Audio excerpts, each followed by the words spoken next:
Also, rents we're now starting to see dropping in Los Angeles. These are all recent articles that we pulled literally from the last 30 days.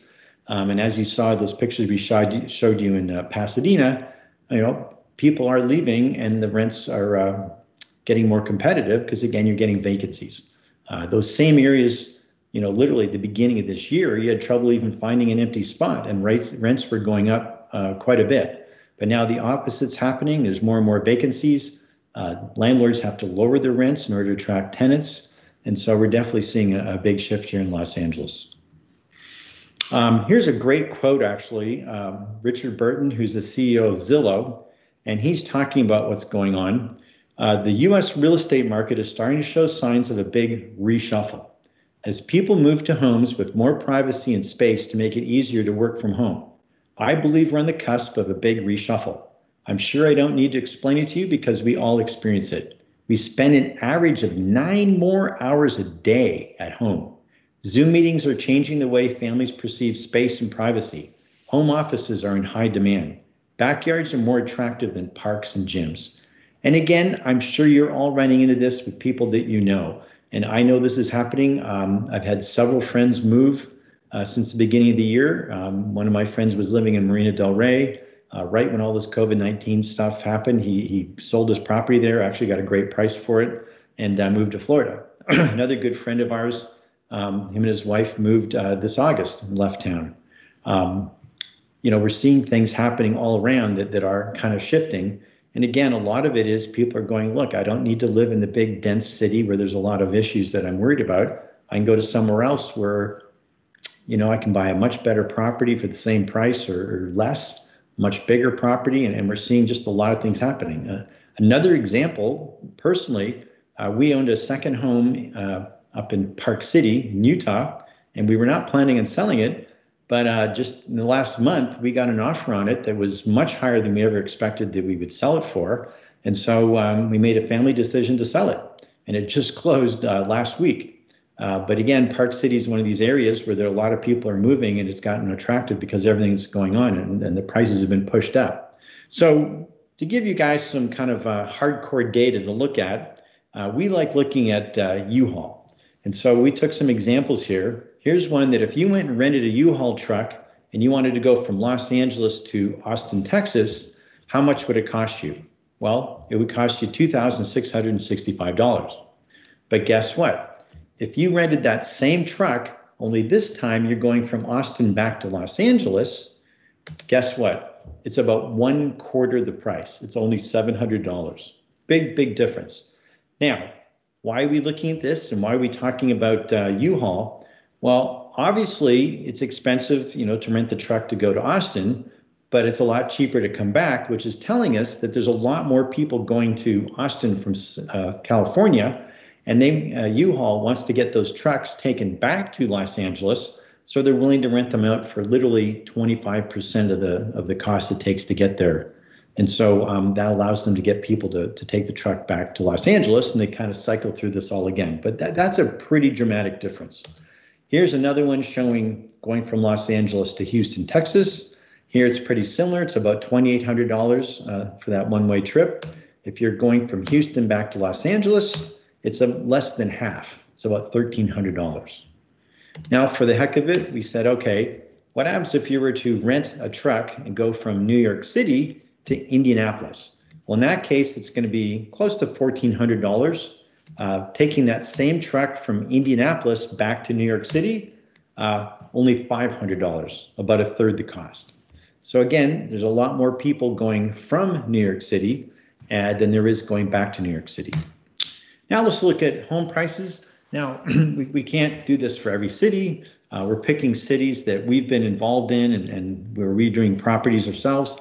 But if you were to take a look at the prices of homes in Texas, Houston, Texas, particularly, from January this year to October, their median home price in Houston went from $270,000 to almost $310,000, which is a 12% jump. Now remember, these prices have gone up this much during COVID-19 and the lockdowns and everything else. So again, that's telling us that there's a lot more people moving into Houston than are leaving.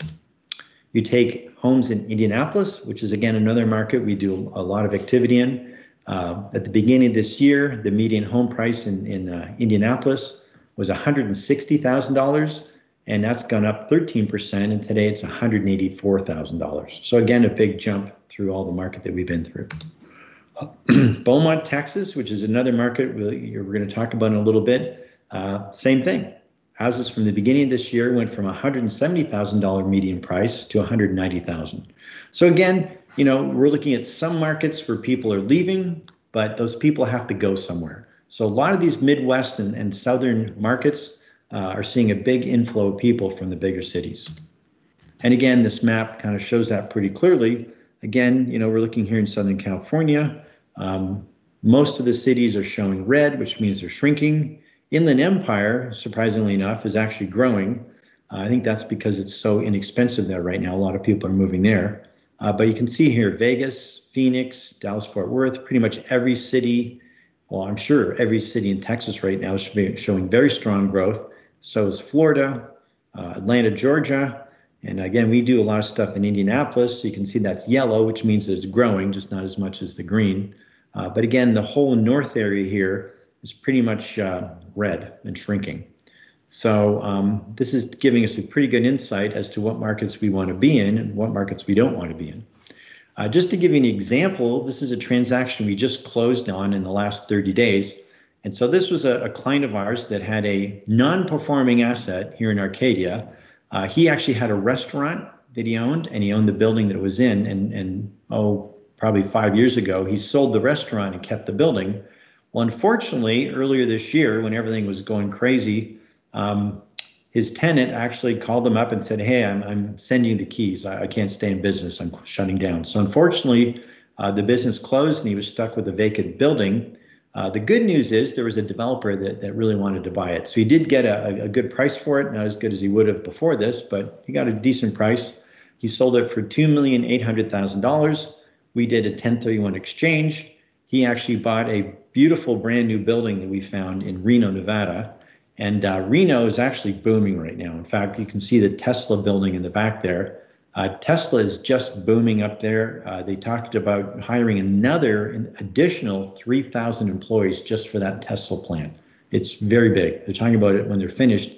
It's going to be around a $6 million square foot factory. Monstrous. And most of the tenants in this building you're seeing here on the left were actually employees of Tesla. In addition, we bought a portfolio of single-family manufactured homes. His blended return on those two parts of his portfolio was over $208,000, which put him at a 7.5% cap rate. So again, he came out of an asset here in Los Angeles that was non-performing. We put him in these other assets, and he's a very happy camper right now with some really, really good income. So let's just talk about some of these other markets that we're dealing in and we're very familiar with. Houston is a great city. We've done literally hundreds of properties in that area. We've done everything from triple net lease properties to multifamily to manufactured homes and single family homes. Now, just to kind of give you a little bit of background here, we made the decision about 4 years ago that at some point we were going to have a recession. We were starting to look ahead, and believe me, I've been through several recessions before, and they're painful, and they're brutal, and they're not fun at all. So we really wanted to pick some markets around the country that we could get very familiar with, do a lot of business there, and we wanted to pick markets that we felt were very stable so that when we did have the next downturn, it would be very minimal for us. So Houston was one of those cities. And like I said, since then, over the last 4 years, we've literally done several hundred properties there, and we're very, very familiar with it at this time. And we're actually very happy we've been in this market because, as you can see from the earlier chart, things are doing well here despite all the things that are happening with our economy. So the main thing we're doing here right now are these manufactured homes, and we have an arrangement with a company that is one of the largest owners of manufactured home parks in the Houston area. You can see this map, but virtually every one of these red dots you're seeing are parks that we've actually been involved with. And you can see they're all around the Houston area and suburbs. And so what we're doing there is we're having investors buy these individual units, and they come with a tenant in it, and they're managed by the company that owns all these parks, and they even come with a maintenance contract. And so your net income on these assets is about 11 to 12% cash flow, and that's after all the expenses. And the average price for these is around $50,000 a unit. So we've had clients buy one. We had one client in the other day who bought 22 of these units earlier this year. Out of those 22 units, she only had one vacancy, and it was only vacant for a matter of weeks. The rentals in this market right now are very strong. And again, we're kind of going over this kind of fairly quickly just to give you guys, kind of an idea of what we're doing. If you're interested, please call or contact our office. But here's just running the numbers here. Like I said, it's around $50,000 a unit.